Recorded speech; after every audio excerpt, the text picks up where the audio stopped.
Hello नमस्कार, श्री स्वामी समर्थ सगळ्यांना। तर आज आहे गुरुवार आणि आज इथं बनवले आहेत मोतीचूर लाडू। आता मोतीचूरचा जो झाऱ्या असतो तो काय माझ्याकडे नाही आहे, तो आणायचा मी विचार करते। आता दिवाळीपर्यंत तो घेऊया असं चाललंय। दुसरा एक आहे मोठा आहे, पण त्याची खूपच मोठी बुंदी येते, खूप जुना आहे तो। आणि मग आता आपला घरचाच झाऱ्या असतो त्यानं बुंदी पाडून घेतली आणि ती मिक्सरमध्ये बारीक करून मोतीचूर लाडू, मुलांना हे लाडू आवडतात। छान सॉफ्ट आणि रसरशीत असे लाडू तयार होतात। तर आता आज गुरुवार आहे, आधी म्हटलं स्वामींना नैवेद्य दाखवावा, असे पण लाडू बनवलेच आहेत। तर मी संध्याकाळ म्हणजे दुपारी 3:30 वाजता करायला घेतलेलं, तोपर्यंत मग मुलं आली, ते त्यांना परत पोहे वगैरे बनवलं आणि नंतर मग हे पाकात मिक्स करून ठेवलं, एक अर्धा तास थंड होण्यासाठी जाऊ दिलं आणि नंतर छान असे लाडू बांधून घेतले। तर पटकन होतात, ह्या लाडूला जास्त वेळ लागत नाही, करायला सोपे। तर इथं आता तोपर्यंत कढईमध्ये तेल गरम करण्यासाठी ठेवून दिलं आणि आता 1 वाटीच मी पीठ घेते। आता कोणत्याही भांड्यानं तुम्ही मोजून घेऊ शकता, जेवढं पीठ घेतलंय आपल्याला थोडीशी कमी त्याच्यापेक्षा आपण साखर घेऊ शकतो, किंवा ज्यांना गोड आवडतं त्याने जेवढं पीठ तेवढी साखर घेतली तरी सुद्धा चालते। तर एवढीच ही मीडियम साईजची वाटी आहे, म्हणजे एवढी 1 वाटीच मी पीठ घेतलेलं आहे। तर आता रक्षाबंधन पण येते आणि असं पण गौरी गणपती पण येत आहेत, तर बाप्पांसाठी करू शकता किंवा गौरीसाठी पण तुम्ही हे लाडू करू शकता, ज्यांना मोतीचूर लाडू आवडतात। आता जो मोतीचूरचा झाऱ्या असतो तो असेल तर ठीक आहे, त्यानं बुंदी छान बारीक येते। पण ही कॅरी बॅगमध्ये पण ना पायपिंग बॅग असते बघा केकसाठीची, त्याच्यातून पण तुम्ही करू शकता, किंवा दुधाची पिशवी असते त्यानं पण येऊ शकते बारीक बुंदी, पण मी कधी तसं ट्राय केलं नाही। तर पीठ चाळून घेतलं, चाळून जरी ठेवलेलं असलं तरी चाळून घ्यायचं, म्हणजे पीठ हलकं होतं। आणि यामध्ये आता थोडं पाणी टाकत आपल्याला हे पीठ चांगलं भिजवून घ्यायचं आहे, सैलसर असं। एकदम पाणी टाकायचं नाही, नाहीतर गाठी ना अशा फुटत नाहीत, सगळ्या तशाच राहतात जास्त पाणी एकदम टाकलं तर। त्यामुळे असं थोडं पाणी टाकत ना हे मिक्स करत जायचं। आणि फिस्कर असाल तर असा घ्या, ह्यामुळे काय होतं पीठ आपलं जेवढं तुम्ही फेटचाल तेवढं हलकं होतं आणि मग तेल कमी पितं ते।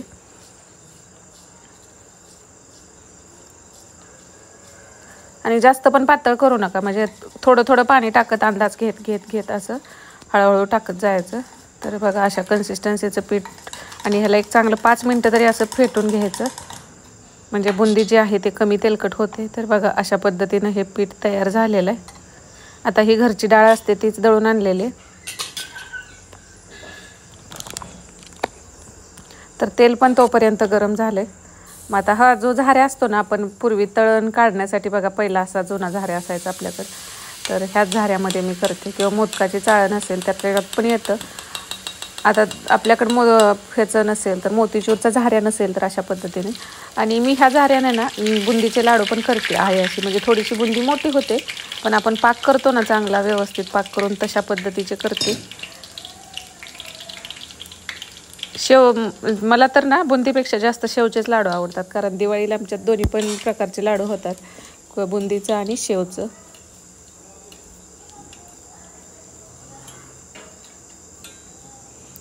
तर बुंदी भाजायला वेळ लागत नाही, तर अशा पद्धतीने झाऱ्या पुसून घ्यायचा आणि नंतर मग असं टाकून घ्यायचं, तर पटकन बुंदी ही भाजून पण होते।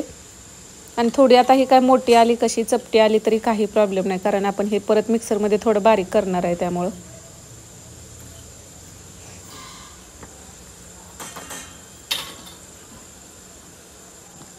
आता नंतर झाऱ्या आणला ना, जर गौरी गणपतीच्या वेळी जर तो भेटला तर तो मी आणल्यानंतर मग तशा पद्धतीनं पण करून दाखवेन।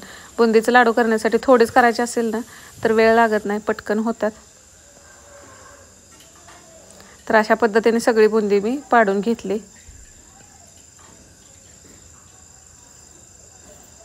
एक 15 ते 20 मिनटं लागले असतील मला, 20 मिनटं गेली असतील बुंदी पाडेपर्यंत, म्हणजे पीठ मळून झाल्यानंतर। मोठ्या गॅसवरती, गॅस कुठं बुंदीचा बारीकच करायला लागत नाही, मोठ्या गॅसवरतीच असल्यामुळे ते पटकन होतं। तर अशा पद्धतीने सगळी बुंदी मी तयार करून घेतली। तर काही गोल झाले, काही थोडीशी अशी वाकडी तिकडी आहे, पण ठीक आहे, ते आपण बारीकच करणार आहे त्यामुळं आणि ह्याचं असं पाक करून ना लाडू बांधलं तरीसुद्धा छान होतात. आता मिक्सरमध्ये न बारीक करता, पण मोतीचूरच लाडू बनवायचे होते त्यामुळे हे मी बारीक करणार आहे. तर आता 1 वाटी पीठ होतं, तर 1 सपाट वाटी मी इथं साखर घेतलेली. तुम्ही थोडीशी कमी करू शकता, पाऊण वाटी घेतली तरी चालू शकतं, किंवा एवढं घेतलं तरी पण ठीक गोड होतात. नंतर यामध्ये अर्धी वाटी एवढंच पाणी टाकायचं आपल्याला. 1 वाटी साखरेला ना अर्धी वाटी पाणी टाकायचं. आणि पाक साखर आता हलवत ना तोपर्यंत मी हे बारीक करून घेते. जास्त पण बारीक करायचं नाही, थोडंसं 1-2दा फिरवलं तरी ठीक आहे. एकदमच पूर्ण त्याचा चुरा किंवा भुगा होईल असं इतकं करायचं नाही. थोडंसं जाडसर कुठं तर बुंदी राहिली पाहिजे असं, म्हणजे अर्धवट असे तुकडे झाले तरी ठीक आहे. तेवढं बारीक करून घ्यायचं. म्हणजे हे लाडू वरून प्लेन दिसतात पण आतमधून असे रसरशीत होतात आणि दाणेदार दिसतात. मोतीची बुंदी असेल तर अजूनच छान होतात, पण झाऱ्यातून नसल्यामुळं अशा पद्धतीने हे बारीक करून मी घेतलं. तर हे बघा असं एवढं बारीक केलेलं आहे ह्याला, जास्त पण बारीक नाही. आणि इथं साखर विरघळत आली. आता हा पाक आपण इतर लाडूला कसा कडक गोळीबंद किंवा त्याच्या अलीकडचा थोडासा पाक करतो, तसं ह्याच्यात ना फक्त पाकाला चांगली उकळी येऊ द्यायची. उकळी आल्यानंतर 1-2 मिनटं शिजवायचं आहे. तर उकळी आलेले आहे बघा ह्याला. आता यामध्ये मी मोतीचूर म्हणल्यानंतर कलर तर पाहिजेच, त्यामुळं ऑरेंज कलर होता तो टाकते.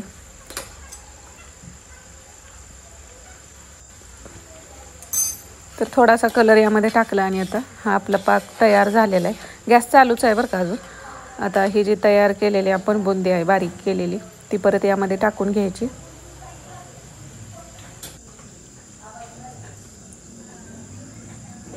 तर हे आता गॅस आता कमी केला आहे आणि हे मिश्रण यामध्ये टाकून थोडा वेळ परतून घ्यायचं. हे मला वाटतं आपण इतर आपले लाडू कसे पटकन बांधायला येतात, हे पाकामध्ये व्यवस्थित शिजले जातात किंवा मुरलं जातं, त्यामुळे ह्याची चव थोडी वेगळी राहते. आता ह्याच मिश्रणाचे आपण दुसरे बुंदीचे लाडू करतो, पण त्याची चव वेगळी राहते आणि ह्याची चव वेगळी राहते. कारण हे पूर्ण पाकामध्ये असं मिक्स करतो आणि पाक थोडासा कच्चाच असतो हा म्हणलं तर, आणि नंतर शिजवतो आपण बुंदीसोबत. आणि दुसऱ्या ह्याच्यात कसं आपण अगोदर पाक तयार करतो आणि मग त्यात बुंदी टाकतो. आता ह्यात मगज बी असतील तर टाकू शकता. आता मी इथं थोडंसं काजूचे तुकडे केले तसं आणि ते टाकते.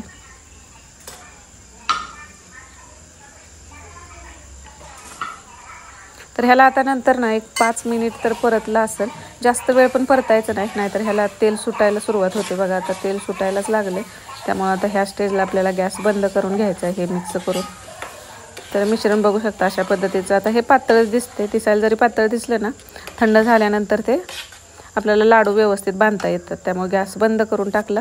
अजून जास्त शिजवत ठेवलं तर पूर्ण तेल सुटून म्हणजे सेपरेट होईल त्यापासून, त्यामुळे जास्त वेळ शिजवायचं नाही. आता हे परातीत काढते आणि थंड होऊ देते तोपर्यंत. 1 अर्धा तास लागतो ह्याला, किंवा जास्तच हे झालं तर 1 तासभर लागेल. फॅन खाली ठेवलं तर मग लवकर होतं. तोपर्यंत मुलं आलती, 4 वाजून 5-10 मिनिटांनी ती येतात.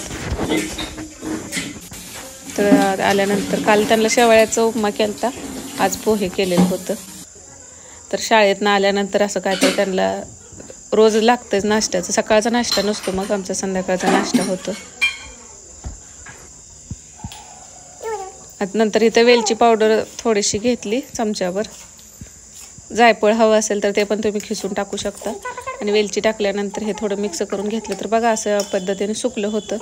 नंतर मला 5 वाजल्या, चहा वगैरे झाला सगळ्यांचा. मग मी इथं लाडू बनवायला घेतलं.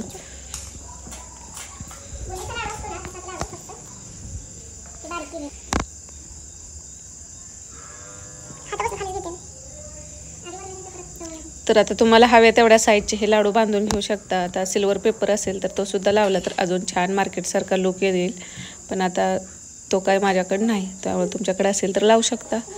तर रक्षाबंधनसाठी छान अशी सोपी मिठाई आहे, तुम्ही करू शकता आणि पटकन होते, वेळ लागत नाही. प्रमाण तुम्ही अजून आता किंवा वाटी बघू शकता, तुम्ही बघितली अगोदर दाखवलीच होती की थोडीशी छोटीच वाटी होती, म्हणजे एवढी पण मोठी नव्हती आणि एवढी पण छोटी नव्हती, मीडियम साईजची. तर तेवढ्या 1 वाटीच्या पिठात एवढं मोतीचूर लाडू तयार होतात. 30 लाडू तर आरामशीर एवढे होतात. आता जेवढी साईज आहे ना एवढी घेतलेली मी, तर ह्या साईजचे. तर छान असे मोतीचूर लाडू तयार झालेले आहेत.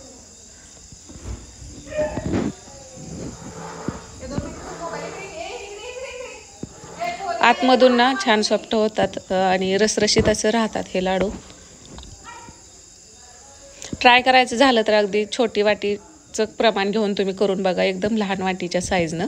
आणि मग तुम्हाला चव कशी, आता प्रत्येकाची चव वेगळी, प्रत्येकाची आवड वेगळी असते, कुणाला कसं आवडतं त्यानुसार ट्राय करू शकतं. तर बघा बिना मोतीचूरची हे मोतीचूर लाडू. आता हे झारे असतात तर अजून छान झालं असतं, पण नेक्स्ट टाईम त्याची पण रेसिपी मी शेअर करेन. तर आतमधून पण छान सॉफ्ट आणि रसरशीत असं मोतीचूर लाडू कसेच कठीण नसतात, सॉफ्ट राहतात. तर व्हिडिओ आवडला असेल तर लाईक करा आणि श्री स्वामी समर्थ परत एकदा सगळ्यांना. नंतर ना इथं आमच्या गावामध्ये आता समर्थांची आरती जर गुरुवारी चालू झाली तर तिथं गेलेलो, जे सामुदायिक आरती असते ती केली. तर रात्री 8 वाजता ही आरती होती. स्वयंपाक वगैरे झाल्यानंतर परत आरती करण्यासाठी गेलेलो, गावातच होतं जवळ, तिथं गेलो. आरती घेतली ना सगळ्यांनी? कोण घेतले?